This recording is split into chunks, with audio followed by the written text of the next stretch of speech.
Hi, hello and welcome. This is A. Charlata from Changalpat, St. Paul's. இன்னைக்கு நம்ம class 12 accountancy unit 8ல financial statement analysis போயிட்டு இருக்கு. அதுல கம்பேரிட்டிவ் இன்கம் ஸ்டேட்மெண்ட்ல ரெஸ்ட் 4 and 5 இது கம்பேரிட்டிவ் இன்கம் ஸ்டேட்மெண்ட்ல ரெண்டு சம் இருக்கு. அதை கம்ப்ளீட் பண்றோம். எக்ஸசைஸ் சம் நம்பர் 4 and 5 இந்த மாடியூல்ல பார்க்க போறோம். This is a sum given in our textbook regarding the comparative statement of financial position. இந்த ஃபர்ஸ்ட் 3 சம்ஸுக்கும் இதுக்கும் உள்ள வித்தியாசம் என்ன அப்படின்னு பாத்தீங்கன்னா, இது வந்து பேலன்ஸ் ஷீட் ஃபார்மேட்ல கொடுத்து நமக்கு வந்து கம்பேரிட்டிவ் இன்கம் ஸ்டேட்மெண்ட்டை கண்டுபிடிக்க சொல்லியிருக்காங்க. ஸோ இது ஒன்றும் பெரிய கஷ்டம் கிடையாது. இது பேலன்ஸ் ஷீட் எப்படி கொடுத்துருக்காங்கன்னா வெர்டிக்கல் பேசிஸ்ல நமக்கு கொடுத்துருக்காங்க, ரைட்? அதாவது லயபிலிட்டிஸ் அசெட்ஸ் அப்படின்னு இந்த சைட்ல கொடுத்துருக்காங்க. யூஸ்வலா நம்ம என்ன பண்ணுவோம், லயபிலிட்டிஸ் அசெட்ஸ் இப்படி எழுதுவோம், அது ஹரிசாண்டல். இது வந்து வெர்டிக்கல் பேசிஸ்ல நமக்கு கொடுத்துருக்காங்க. ஸோ இப்போ இது வந்து 2017-2018க்கான பேலன்ஸ் ஷீட் கொடுத்துருக்காங்க. இதை பேஸ் பண்ணி நம்ம ஃபினான்ஷியல் ஸ்டேட்மெண்ட் ப்ரிப்பேர் பண்ண போறோம். Comparative income statement of Muthu limited we are going to find out. Very easy. நம்ம எப்படி யூஸ்வலா நம்ம என்ன ஃபார்மேட் போடுவோமோ அதே ஃபார்மேட்டை நம்ம போட்டுக்கலாம் இதுல. So as we know already, the comparative income statement kind of format we will keep ready. First column on the particulars, and then year 1, that is 2016-17, year 2, then absolute amount of increase or decrease and percentage of increase or decrease.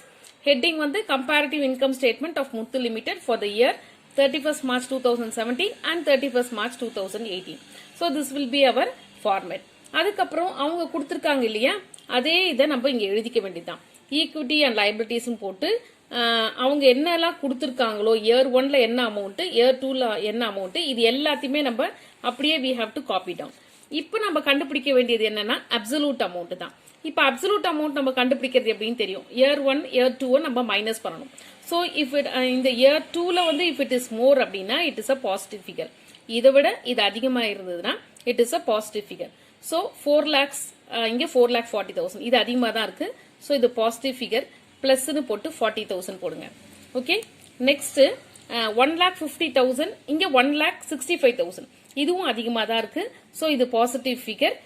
இதுக்கு வந்து நமக்கு வந்து 15,000 வரும், அதையும் போட்டுக்கோங்க. தென் current liability 75,000 82,500 இதுவும் year 1ஓட year 2 அதிகமாக இருக்கு, அதனால இதுவும் பாசிட்டிவ் ஃபிகர், இதை எழுதிக்கோங்க. ஓகே, அண்ட் தென் இந்த டோட்டலுக்கும் we have to do this. 6,25,000 minus 6,87,500 இது அதிகமா இருக்கு, இயர் 2ல அதிகமா இருக்கு. சோ இதுவும் நம்ம பிளஸ்னு போட்டு அந்த அமௌண்ட்டை எழுதிக்கணும். சோ இப்போ பாத்தீங்கன்னா இதுக்கும் நம்ம பண்ணியாச்சு. நெக்ஸ்ட் அசெட்ஸ்ல நான் கரண்ட் அசெட்ஸ் பாத்தீங்கன்னா 5 lakhs 6 lakhs இயர் 1ஓட இயர் 2 அதிகமா இருக்கு, அதனால பாசிட்டிவ் ஃபிகர் 1 lakh எழுதியாச்சு. நெக்ஸ்ட் 1,25,000 87,500 இயர் 1ஓட இயர் 2ல கம்மியா இருக்கு, அதனால இது நெகட்டிவ் பேலன்ஸ். ஓகே, மைனஸ் போட்டு இதை நம்ம மைனஸ் பண்ணோம்னா we get 37,500. Okay, we have to write the symbol minus. Okay, அதே மாதிரி இதுக்கும் நம்ம பண்ணி ஆகணும். இது ஏற்கனவே இருந்தது தான் இல்லையா, பிளஸ் 62,500. ஓகே, இப்போ அப்சல்யூட் அமௌண்ட் ஃபைண்ட் அவுட் பண்ணியாச்சு. Next percentage. பெர்சன்டேஜுக்கு நமக்கு ஃபார்முலா தெரியும் இல்லையா, absolute amount divided by year 1 amount into 100. absolute amount இங்க என்ன 40,000. then year 1 ஓட amount 4 lakhs. 40,000 divided by 4 lakh into 100. so இங்க zeros cancel பண்ணிக்கோங்க, we get 10%. so அந்த 10% we are going to write here, right? next absolute amount divided by year 1 into 100. 15,000 divided by 1,50,000 into 100. 15,000 divided by 1,50,000 into 100. இந்த 3 0 இந்த 3 0 cancel பண்ணிக்கோங்க. 15 10s are 150, 10 10s are 100, so 10%. so அதை இங்க எடுத்து எழுதிக்கோங்க. Next current liabilities. Absolute amount 7,500 divided by year 1 amount 75,000 into 100. Okay, so 7,500 divided by 75,000 into 100. இந்த 2 0 இந்த 2 0 இந்த 0 இந்த 0 கேன்சல் பண்ணுங்க. 75 70 10s are 750 மேல 10, so we get 10. okay, next absolute amount divided by year 1 amount 62,500 divided by 6,25,000 into 100. okay, cancel பண்ணிங்கன்னா 625 into 10 gives you 6250 and then 10 tens are 100, 10%, right? Next, absolute amount 1 lakh divided by 5 lakh year 1 amount into 100. 1 lakh divided by 5 lakh into 100. 520s are 100, so 20%.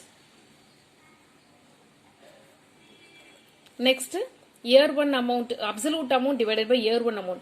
37,500 divided by 1,25,000 into 100. 37,500 divided by 1,25,500 into 100. இது பண்ணும்போது கொஞ்சம் நிறைய complications வருது. 575s are 375 and 515s are 75 and then 53s are 15. இங்கே வரும்போது 250s are 1250, 550s are 250, 510s are 50 and then இந்த 10 ஆல பார்த்தா 100 and then 3 10s are 30. So we get 30%, right? So இங்கே நம்ம என்ன பண்ண போறோம், மைனஸ் போட்டு தான் 30% போட போறோம். So இதுக்கெல்லாம் we have to write plus and percentage வந்து நம்ம மேல போட்டிருக்கிறதுனால we need not write here percentage. Okay, this is the solution for exercise sum number 4 regarding comparative statement of financial position. அதாவது பேலன்ஸ் ஷீட்டா கொடுத்துக்கிறதுனால அது ஃபினான்ஷியல் பொசிஷன் அப்படின்னு சொல்றாங்க. Okay, இதுல ஒன்னும் difference கிடையாது. அவங்க கொடுத்துருக்க கொஸ்டின்ல கொடுத்துருக்க இது எல்லாத்தையும் எழுதிக்கோங்க. அப்சல்யூட் அமௌண்ட் ஃபைண்ட் அவுட் பண்ணணும், அது நமக்கு தெரியும். இயர் 1ல இருந்து இயர் 2 மைனஸ் பண்ணணும். அண்ட் தென் பெர்சன்டேஜ் கண்டுபிடிக்கிறது absolute amount divided by year 1 amount into 100. So அதை தான் இங்கே கால்குலேஷனாக நம்ம போட்டிருக்கோம். Okay, hope you are clear with this. We will go to exercise sum number 5 now. So this is exercise sum number 5 given in our textbook regarding the comparative statement of financial position. இதுவும் வந்து என்ன கொடுத்திருக்காங்க, balance ஷீட்டை கொடுத்துட்டு நமக்கு வந்து comparative ஸ்டேட்மெண்ட்டை find out பண்ண சொல்லியிருக்காங்க. ஸோ இப்போ நம்ம என்ன பண்ண போறோம், we are going to write the format.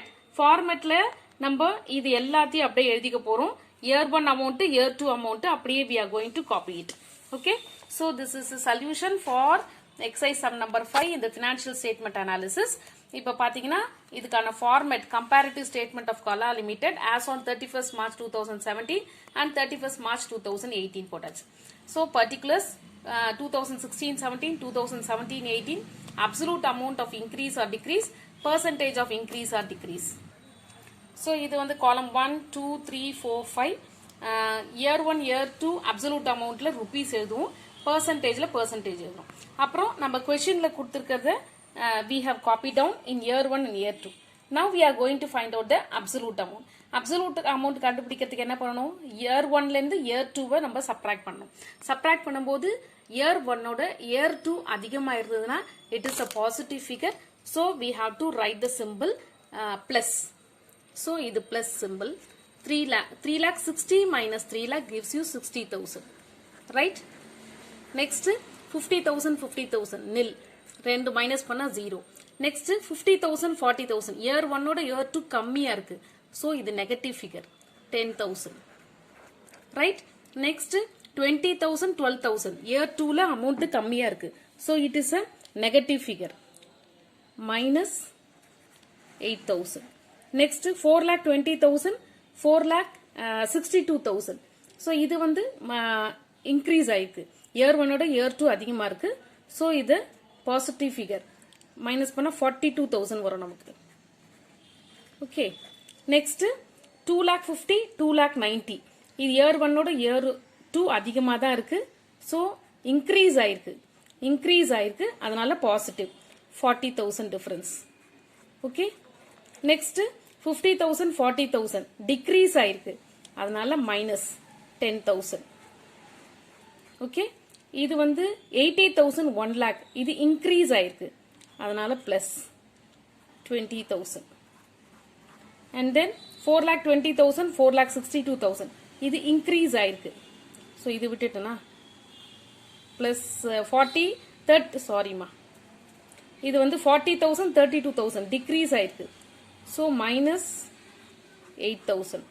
இது 4,20,000 4,62,000 இது இன்க்ரீஸ் ஆயிருக்கு, அதனால plus 42,000. Okay, Now we have found out the absolute amount. We are going to do the percentage. Percentage-க்கான format நமக்கு தெரியும், formula தெரியும். Absolute amount divided by year 1 amount into 100.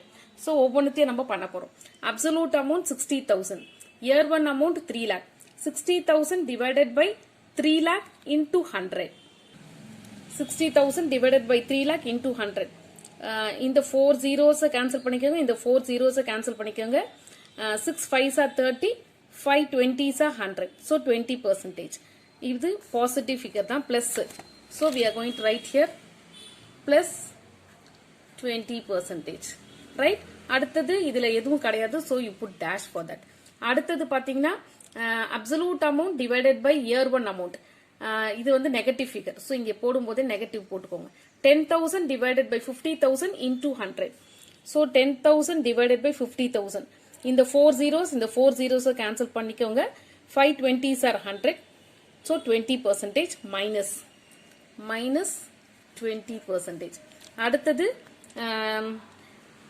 absolute amount divided by year 1 amount into 100. இதுவும் minus. 8,000 divided by 20,000 into 100. 8,000 divided by 20,000 into 100. இந்த 3 zeros cancel பண்ணிக்கோங்க. 2 4s are 8, 2 10s are 20, and then 10 10s are 100, 4 10s are 40. So minus 40. Right? Next, absolute amount divided by year 1 amount into 100. 42,000 divided by 4,20,000 into 100. 42,000 divided by 4,20,000 into 100. இந்த 3 zeros cancel பண்ணிக்கோங்க. 42 10s are 420, 10 10s are 100. So 10%. இது வந்து increase ஆயிருக்கு. So plus 10%. Next, absolute amount divided by year 1 amount into 100. 40,000 divided by 2,50,000 into 100. 40,000 divided by 2,50,000 into 100. இந்த 4 zeros cancel பண்ணிக்கோங்க. And then 25 4s are 100, 4 4s are 16. So plus 16%. So we are going to write here plus 16. Next, absolute amount divided by year 1 amount into 100. இங்க minus போட்டுக்கோங்க. 10,000 divided by 50,000 into 100. இது ஏற்கனவே நம்ம கண்டுபிடிச்சிருக்கோம் பாத்தீங்களா? 10,000 divided by 50, 20. So minus 20. Okay. Next, absolute amount divided by year 1 amount into 100. 20,000 divided by 80,000 into 100. 20,000 divided by 80,000. 4 zeros cancel பண்ணிக்கோங்க. 2 4s are 8, 4 25s are 100. So plus 25%. Okay. And then year 1 absolute amount divided by year 1 amount into 100. So 8,000 divided by 40,000 into 100. இது வந்து negative. So minus simple போட்டுக்கோங்க. இது degrees ஆயிருக்கு, அதனால minus போட்டுக்கோங்க. So 30 minus 8,000 divided by 40,000 into 100. 3 zeros cancel பண்ணிக்கோங்க. 2 4s are 8, 2 20s are 40, then 4 5s are 20, and 5 20s are 100. So minus 20%. Next, இது வந்து ஏற்கனவே நம்ம கண்டுபிடிச்சிருக்கோம். plus 10 இல்லையா? இது assets and liabilities equal தான இருக்கும். So this is a solution for the exercise sum number 5 in the financial statement analysis. Okay. So இது ஃபுல்லா நம்ம அப்படியே இது first column first 3 columns எந்த ப்ராப்ளமும் கிடையாது, அப்படியே எடுத்து எழுதிக்க போறோம். அப்சல்யூட் அமௌண்ட்ல என்ன பண்ணிக்க போறோம்? இயர் 1 இயர் 2 கம்பேர் பண்ணிக்க போறோம். இதோட இது அதிகமா இருந்தா பிளஸ், இதோட இது கம்மியா இருந்தா மைனஸ், இதோட இது கம்மியா இருக்கு மைனஸ், இதோட இது அதிகமா இருக்கு பிளஸ். 2,50,000 ஓட 2,90,000 அதிகமா இருக்கு பிளஸ், 50ல இருந்து 40 கம்மியா இருக்கு மைனஸ், 80,000ல இருந்து 1 lakh அதிகமா இருக்கு பிளஸ், 40ல இருந்து 32,000 கம்மி ஆயிடுச்சு சோ மைனஸ், இது 40 இன்க்ரீஸ் ஆயிருக்கு 42,000. சோ பெர்சன்டேஜ் கண்டுபிடிக்கிறது absolute amount divided by year 1 amount into 100. அது எப்படி பண்றதுங்கறத போட்டுருக்கேன். Okay, how to find out this percentage. Hope you are clear with the solution. So இதுதான் இந்த percentage தான் ஆன்சர் நமக்கு. ஓகே, எக்ஸசைஸ் சம் நம்பர் 5 கான solution. Hope you are clear.